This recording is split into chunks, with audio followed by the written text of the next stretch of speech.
नमस्कार, मैं हूं आपके साथ मोनिका गुप्ता और आप देख रहे हैं कालका से समाल का बुलेटिन की शुरुआत करेंगे इस वक्त की बड़ी खबर के साथ। बड़ी खबर आ रही है फतेहाबाद से। शास्त्री नगर में बारिश का कहर देखा जा रहा है। बारिश की वजह से मकान की छत गिर गई, मलबे में दबकर एक शख्स की मौत भी हो गई।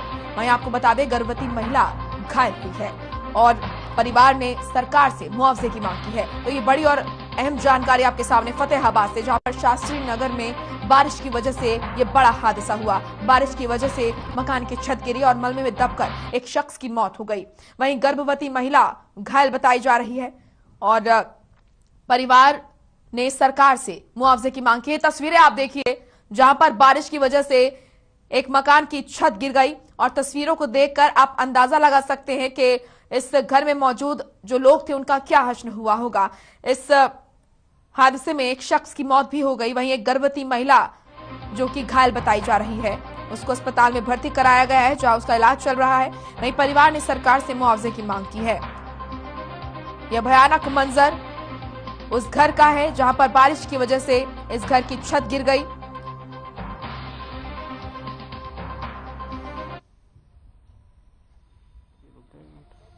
दो भैया छत अपने आप गिर गए भैया। पता नहीं अपने आप अंदर बैठे थे बंदे जो बैठे ना, एक लेडीज थी खान पीने लग रहे थे वो दो तीन बंदे थे, प्रेग्नेंट थी उसमें। हाँ, वो तो उसको तो बचा रही थी, ठीक है, वो दब गया बेचारा। उसको आधे घंटे बाद निकाला। लेडीज के सिर पे लगी है, ठीक है ना, यदि पता नहीं अपने आप गिर गई छत।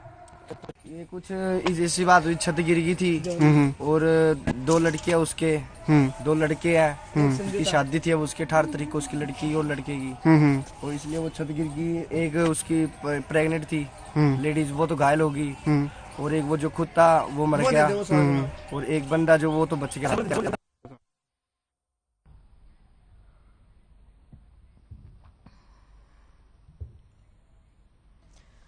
तो ज्यादा जानकारी के साथ यहाँ पर हमारे सहयोगी रमेश जुड़ चुके हैं। रमेश, क्या कुछ पूरा मामला बताया जा रहा है और किस वक्त ये हादसा हुआ और जो पीड़ित हैं उनको किस तरह की मदद दी जा रही है? देखिए, मैं बताना चाहूंगा कि जिस प्रकार से हरियाणा प्रदेश में लगातार 3 दिनों से जो बारिश हो रही है उसके बाद कई जगह इस तरह की घटना सामने आई है, लेकिन फतेहाबाद के शक्ति नगर का ये ताजा मामला सामने आया है जहाँ पे बारिश के कारण एक मकान गिर गया। उस मकान में 3 लोग सोए थे। वहीं 55 वर्षीय मक्खन सिंह की जो छत गिरने से मौत हो गई है और एक गर्भवती महिला भी उस मकान में सो गई, जिसे हल्की फुल्की चोटें आई है, जिसे इलाज के लिए फतेहाबाद के नागरिक अस्पताल में दाखिल करवा दिया गया है।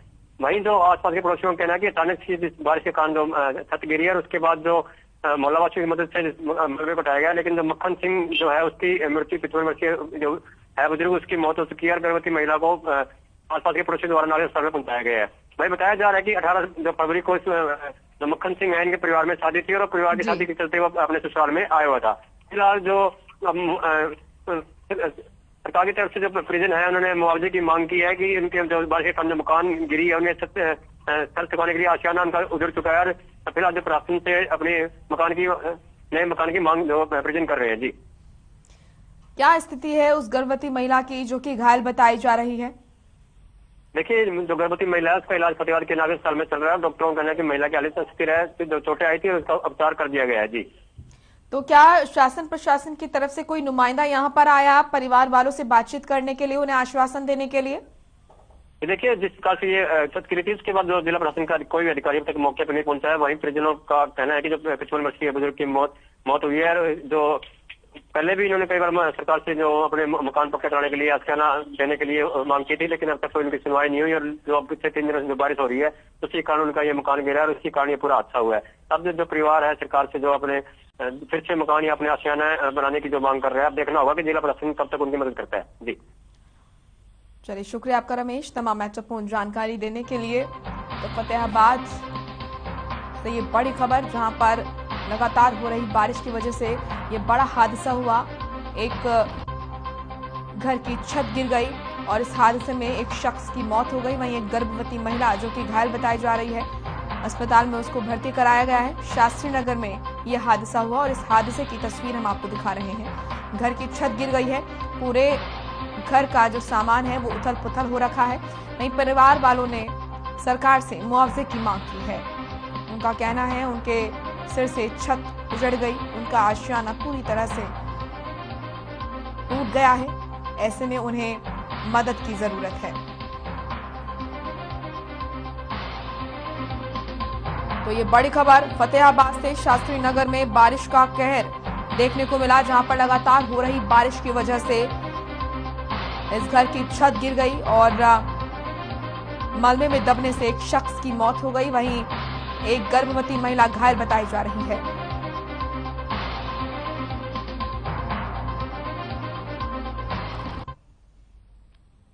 वहीं कुरुक्षेत्र के पेहोवा में जेजेपी प्रदेश अध्यक्ष निशांत सिंह पहुंचे, जहां ग्रामीणों ने उनका भव्य स्वागत किया। निशांत सिंह ने कहा कि अगर बीजेपी कहेगी तो 5 राज्यों के होने वाले चुनाव में गठबंधन साधी चुनाव प्रचार करने जरूर जाएंगे। इसको लेकर जल्द ही पार्टी हाईकमान फैसला लेगी। साथ ही उन्होंने पीएम की सुरक्षा में चूक को लेकर कहा, इसकी जितनी निंदा की जाए उतनी कम है।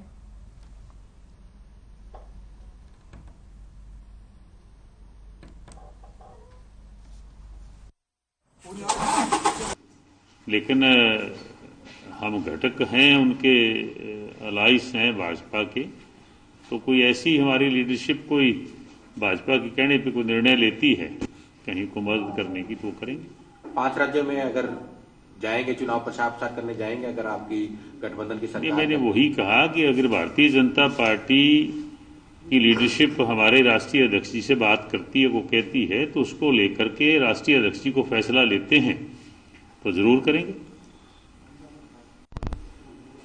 देखिए, ये बातें दुर्भाग्यपूर्ण तो होती है। प्रधानमंत्री इस देश के मुखिया हैं, अगर कहीं कोई ऐसी चूक हुई है सुरक्षा में तो शायद वो आपसी तालमेल की कमी रही है एसपीजी की और स्टेट गवर्नमेंट की, या क्या ऐसा कारण था। और ये भी सुना गया कि किसान लोगों ने भी कहा हुआ था कि आएंगे तो विरोध करेंगे, ऐसा कुछ। और ये भी लगता है कि उसने हेलीकॉप्टर ना उड़ पाने की वजह से वेदर की जो दिक्कत थी, शायद ऐसी कोई दिक्कतें आई और दुर्भाग्यपूर्ण है।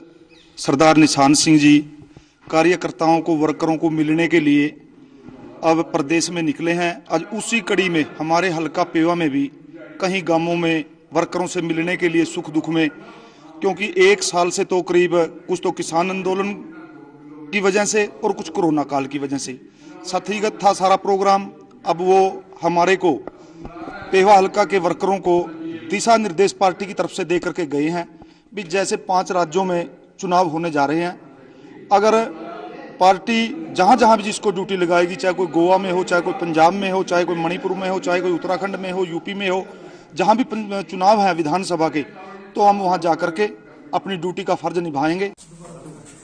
जननायक जनता पार्टी जिंदाबाद जिंदाबाद जिंदाबाद। निशांत सिंह जी जिंदाबाद जिंदाबाद जिंदाबाद। दुष्यंत चौटाला जिंदाबाद जिंदाबाद जिंदाबाद।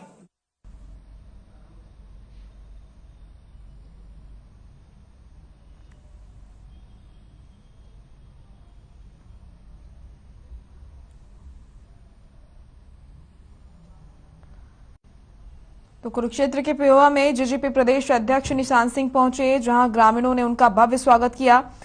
निशांत सिंह ने कहा कि अगर बीजेपी कहेगी तो 5 राज्यों के होने वाले चुनाव में गठबंधन साधी चुनाव प्रचार करने जरूर जाएंगे।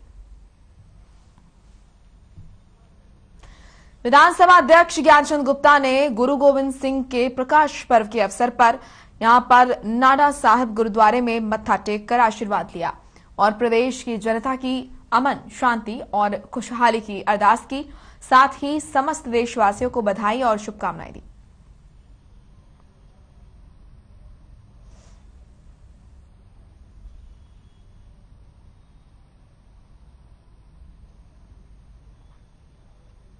वहीं कोरोना के बढ़ते मामलों को देखते हुए पुलिस सतर्क नजर आ रही है।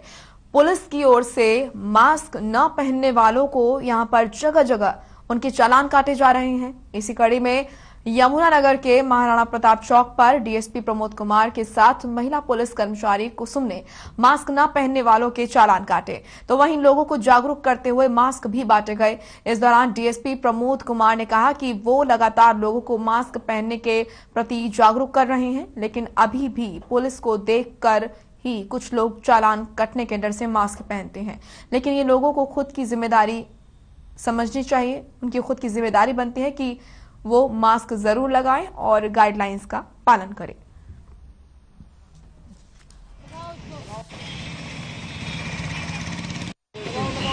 हर रोज रैंडम में चेक करती है और मास्क के चलान कर रहे हैं और लोगों को बार बार इस बारे में जागरूक किया जा रहा है भाई आप ज़्यादा से ज़्यादा मास्क पहने और मास्क पहनने के लिए लोगों को प्रेरित किया जा रहा है, कुछ को समझाया जा रहा है और कुछ आदमियों का चलान किया जा रहा है। मैक्सिमम लोगों को समझाया भी जा रहा है और चलान भी किया जा रहा है। और शाम को 6 बजे के बाद अगर कोई दुकानदार के तो उसके दुकान को खुला मिलता है उनके चलान किए जाते हैं।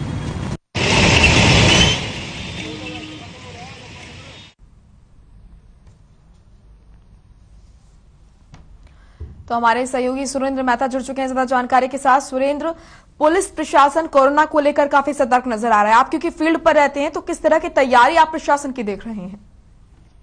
बिल्कुल, इसमें कोई दो राय नहीं कि कोरोना लगातार बढ़ रहा है और इसी को लेकर प्रशासन भी सक्रिय हुआ है। अगर पुलिस प्रशासन की बात करें तो पुलिस ने बिल्कुल शाम 6 बजे के बाद किसी भी तरह की कोई वाहन गुजरता है तो उसको चेक किया जाता है किस वजह से जा रहा है, किस कारण से जा रहा है, क्योंकि बाजार बंद होने का समय 6 बजे निर्धारित कर दिया गया है। उसके अलावा नगर निगम की बात करें तो नगर निगम ने भी मोर्चा संभाल लिया है। नगर निगम अपनी तरफ से कार्रवाई कर रहा है। जो दुकानदार बिना मास्क के बैठे मिलते हैं उनके चलान किए जाते हैं और जो पुलिस प्रशासन है इस तरीके से कोई वाहन पे जा रहा है और मास्क नहीं डाला हुआ उनके चलान किए जा रहे हैं। पुलिस प्रशासन लगातार प्रशासनिक अधिकारियों से सहयोग करके इस तरफ कोशिश कर रहा है कोरोना को किसी तरीके से रोका जा सके। रफ्तार लगातार बढ़ रही है और लगातार कोशिशें भी हो रही हैं, लेकिन लोग इसके बावजूद लापरवाही बरत रहे हैं। जी बिल्कुल। और यहाँ पर एक जो मुख्य बात समझ में आती है वो ये कि अभी भी कई लोग ऐसे हैं जो कि प्रशासन की डर की वजह से मास्क लगाते हैं और जब पुलिस वाले कहीं नहीं दिखते हैं तो बिना मास्क के वो चलते हैं। ये समझना बहुत जरूरी है हम लोगों के लिए और जनता के लिए कि ये जो सतर्कता है, ये जो स्वच्छता है, हम खुद के लिए बरतें। जो कोरोना एप्रोप्रिएट बिहेवियर है ये हमारे खुद के लिए है, क्योंकि कोरोना से लड़ने का एकमात्र यही इलाज है। बिल्कुल बिल्कुल, सबसे बड़ी और सबसे चिंताजनक बात यही है कि जो खौफ है, खौफ की वजह से लोग पहनते हैं, जबकि चाहिए उन लोगों को अवेयर होना, स्वयं अवेयर होना। अगर मैं ठीक हूँ, मैं सुरक्षित हूँ तो मैं सबको सुरक्षित रखूंगा, आसपास के इलाके को ठीक रहेंगे। अगर मैं वाली बात आ जाए, अपनी ड्यूटी संभालने वाली बात आ जाए, सबको अपनी अपनी ड्यूटी अगर अपनी अपनी जिम्मेदारी समझने लग जाए तो कोरोना कब तक भाग गया होता। लेकिन लोग लापरवाही बरत रहे हैं और इसी लापरवाही के चलते पुलिस प्रशासन को सख्ती बरतनी पड़ रही है और इसी के लिए प्रशासनिक अधिकारी स्वयं मोर्चा संभाले हुए हैं। डीएसपी की बात करें तो डीएसपी ने स्वयं कई वाहनों को इस तरह से देखा जो बिना मास्क के थे उनके चलान कराए। और इसी अगर बात करें अलग अलग इलाकों की तो काफी संख्या में चलान हो चुके हैं और लगातार इनका होना जारी है। लोग भी नहीं मान रहे, लेकिन प्रशासनिक अधिकारी कोशिश कर रहे हैं सख्ती से मनवाने की। यमुनानगर की क्या स्थिति आप देख रहे हैं? यहाँ पर लोग किस तरीके से कितने जागरूक नजर आ रहे हैं? प्रशासन तो टाइट है ही, लेकिन आम जनता यमुनानगर में किस तरह से कितनी जागरूक नजर आ रही है? बिल्कुल, जो घोषणा की गई थी सरकार द्वारा 1 जनवरी के बाद से सरकारी इलाकों में सार्वजनिक स्थलों पर कोई भी आएगा तो उसकी वैक्सीनेशन का 2 डोज होनी चाहिए और मास्क लगा होना चाहिए। लेकिन अगर बात करें बस स्टैंड की, रेलवे स्टेशन की या सरकारी कार्यालयों की, यहाँ आने वाले लोगों की ज्यादातर तादाद ऐसी होती है जो मास्क नहीं डाले होते हैं और उनको समझाया भी जाता है। दफ्तरों के अंदर एंट्री भी नहीं है, हालांकि बाहर लिख दिया जाता है कि अंदर नहीं आने दिया जाएगा, ऐसे किया भी जा रहा है। लेकिन लोग बहुत ज्यादा जागरूक नहीं है और बहुत ऐसे पिक्चर सामने आती हैं, बार बार पिक्चरें सामने आती हैं जो लोग इन आदेशों की धज्जियां उड़ाते नजर आ रहे हैं और ये कहीं ना कहीं नुकसानदायक साबित हो रहा है हम सब के लिए, समाज के सभी लोगों के लिए। जी शुक्रिया आपका तमाम महत्वपूर्ण जानकारी देने के लिए।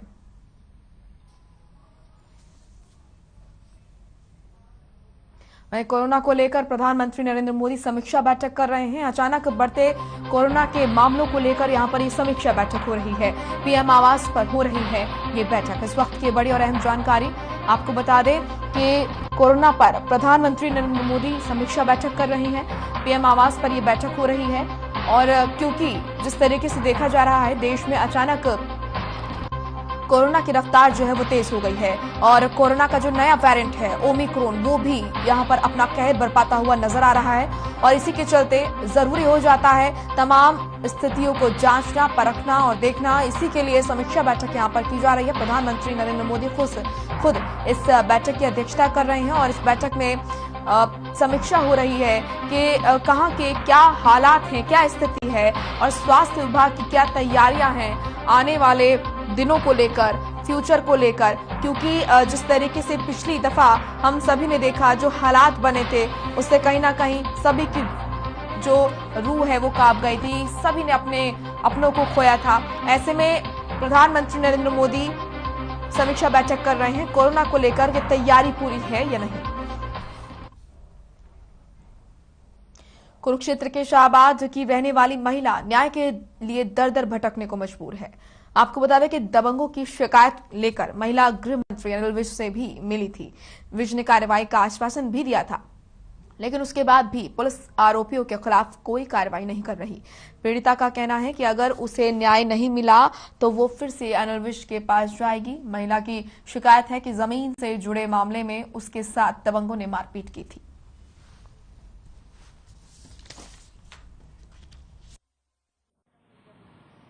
रावा की रहने वाली है, जो थाना साहबाद के अंतर्गत पड़ता है। इसने एक दरखास्त दी थी हमारे एसपी साहब को, तो गाँव के कुछ लोगों ने, 2-3 लोगों ने इसके साथ मार पिटाई की है और इस संबंध में उसका हमारे इसके पास मेडिकल भी है। तो आज ये लोग दरखास्त की जांच के लिए बुलाए थे, तो इन लोगों की स्टेटमेंट लिखी है और जो भी ये लोग साथ में लाए हैं उन लोगों की भी स्टेटमेंट लिखी है और अब दूसरी पार्टी को बुलाया जाएगा, उनसे भी पूछताछ की जाएगी और मौका पे जाके तस्दीक करेंगे। और जो MLR में मुताबिक MLR जो तो वो इसको दिखा रखी है, स्वेलिंग वगैरह दिखा रखी है, तो उसके बारे में इनको हमने बोला है कि वो अपना एक्सरे वगैरह कराए और रिपोर्ट है वो हम कलेक्ट करेंगे। वहीं यमुनानगर में प्रदेश भर से पहुंचे बर्खास्त 1983 पीटीआई टीचरों और उनके परिजनों ने सरकार के खिलाफ मोर्चा खोल दिया है। बर्खास्त टीचरों का कहना है कि ये लंबे समय से नौकरी की मांग को लेकर संघर्ष कर रहे हैं। यमुनानगर के अनाज मंडी में धरना दिए पीटीआई टीचरों का कहना है कि जब तक सरकार नौकरी के लिए पत्र जारी नहीं करती तब तक वो परिवारों सहित यहीं डटे रहेंगे। वहीं शिक्षा मंत्री कंवरपाल गुर्जर का कहना है कि पिछली सरकार के कार्यकाल में लगाए गए पीटीआई टीचरों को कोर्ट ने निकालने के आदेश दिए थे।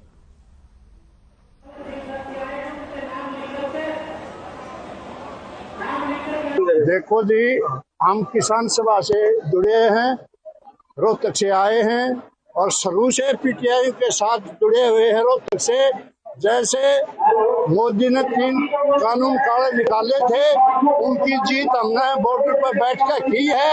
ऐसे पीटीआईयों का, टीचरों का पूरा साथ देंगे। ये रात को कहेंगे तो रात को इनके साथ रहेंगे। नौकरी के मामले में सरकार का उसमें कोई रोक, ये सारा कोर्ट के द्वारा हुआ। कोर्ट ने ही उस भर्ती को निरस्त किया क्योंकि उसमें नियमों का पालन नहीं किया गया था और नियमों का पालन नहीं किया गया था इसलिए वो भर्ती कैंसिल हुई है।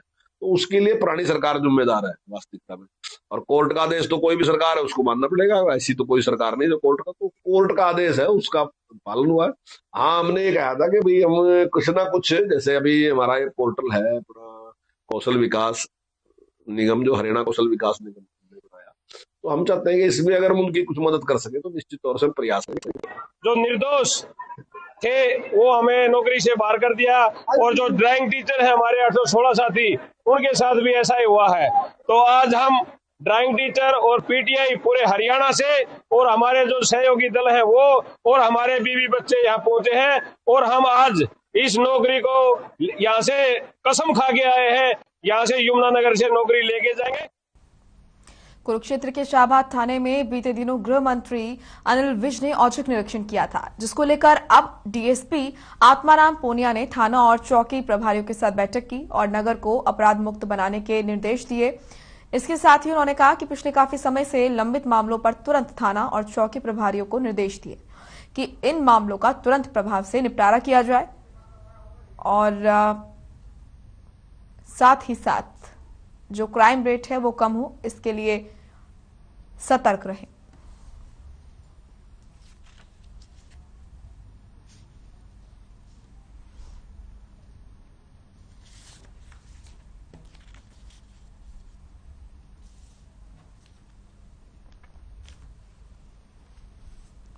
चलिए अब खबर अंबाला से है, जहां लगातार रुक रुक कर बारिश हो रही है। अब लोगों के लिए यह आफत बनती नजर आ रही है। अंबाला के मुख्य बाजारों में बारिश का पानी भर गया है, जिससे लोगों को आने जाने में भारी दिक्कतों का सामना करना पड़ रहा है। बारिश के कारण दुकानों पर ग्राहक नहीं आ रहे, जिस वजह से दुकानदारों को काफी नुकसान हो रहा है। दुकानदार मंदी की मार झेल रहे हैं। दुकानदारों ने प्रशासन से अपील की है कि पानी की निकासी का विशेष प्रबंध किया जाए, ताकि दुकानदारों को इस समस्या से निजात मिल सके।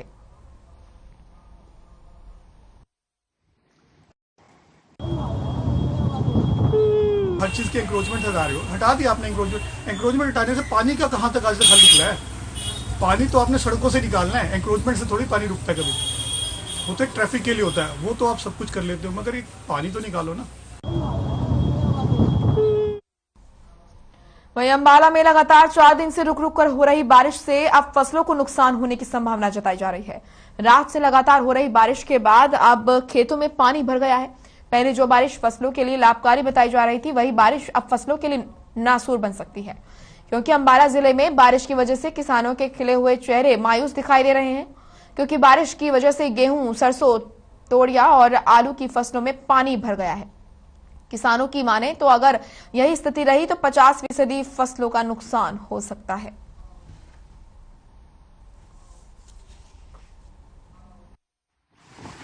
मैं गुलाब सिंह माणक पर जो 4 दिन से वर्षा हो रही है ना,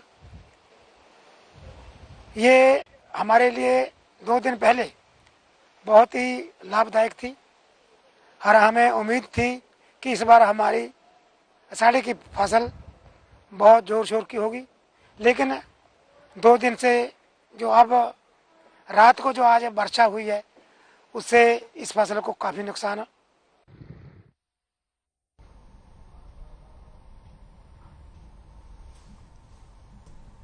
हरियाणा के अन्य इलाकों की तरह यमुनानगर में भी पिछले 4 दिनों से भारी बारिश की वजह से जनजीवन अस्त व्यस्त हो चुका है। इस बेमौसम बारिश के चलते फसलों को काफी नुकसान हुआ। वहीं शहर के कई इलाकों में पानी भरने की सूचनाएं हैं। यमुनानगर के सिविल अस्पताल में भी कई क्षेत्रों में पानी भर चुका है, जिसके चलते लोग परेशान हैं। मौसम विभाग ने अगले 2 दिनों में भारी बारिश की चेतावनी भी दी है, जिसके चलते लोगों की परेशानियां और बढ़ सकती हैं।